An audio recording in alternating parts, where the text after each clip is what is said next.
Še ena tekma v milo rečeno nenavadnem terminu v torek ob 4 in tokrat poraz proti Domžalam. Potem, ko so prve minute potekale predvsem v igri na sredini igrišča, pa v 10. minuti prvi resen napad Domžal in takoj zadetek. V polno je zadel Matija Širok. Prvo lepo priložnost Maribora smo videli v 25. minuti, ko je iz bližine vratnico zadel Luka Zahovič. Luka je bil v priložnosti tudi v 32. minuti, ko je izvrstno ubranil Mulalić. Prav tako z glavo je poizkušal 5 minut kasneje Marcos Tavares, a bil nenatančen. O polčasu je bilo 1:0 za Domžale. V drugem polčasu pa se je začelo z lepo priložnostjo Domžal. V 47. minuti je tako Handanović ubranil strel Kirmu. V 49. minuti pa je bilo že 2:0. Po napaki hiter protinapad in v polno je zadel Bizjak. Sledile so minute pritiska Maribora, a brez resnega izplena.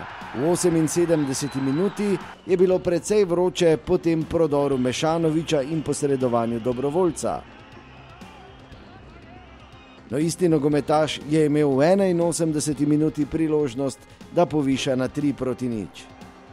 Nekdo bo rekel, da se mogoče v slabih situacijah opremaš na sodnike, ampak danes situacija govori. Igralci Domžal so sami mi priznali po koncu tekme, da je bila krađa, tako rečeno, da je bil tam rdeč karton. Ampak niso oni razlog, mislim, to je en delček.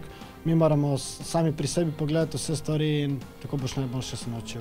V 82. minuti je Zahovič že premagal Mulalića, iz črte je žogo izbil dobrovoljc. No, v 89. minuti pa res fenomenalen zadetek mojstra z levico. Dare Vršič je znižal vodstvo Domžal na 2:1. Sledil je spet na 5 sodniški podaljšek. V 92. minuti je še enkrat poizkušal Mešanović in še enkrat je Domžale rešila vratnica. V 93. minuti pa priložnost za izenačenje za Jasmina Handanovića po podaji iz kota, no Handa je žal streljal preko vrat in zmage so se veselili Domžalčani. Bilo je vsega, razen 3 točk. Mislim, da smo bili boljši v vseh segmentih, razen doseganju golov, ampak nekaj je zakleto v tem drugem delu in treba to krivuljo čim prej obrniti. Jaz osebno ne morem otresti vtisa, da je danes bila tekma velikih napak in ti dve sodniški sta sigurno peljali tekmo v drugo smer, po eni strani njihov drugi zadetek, pa prekršek nad Mešanovićem, ko bi moral sodnik drugače odločiti, po drugi strani pa veliko priložnosti z naše strani.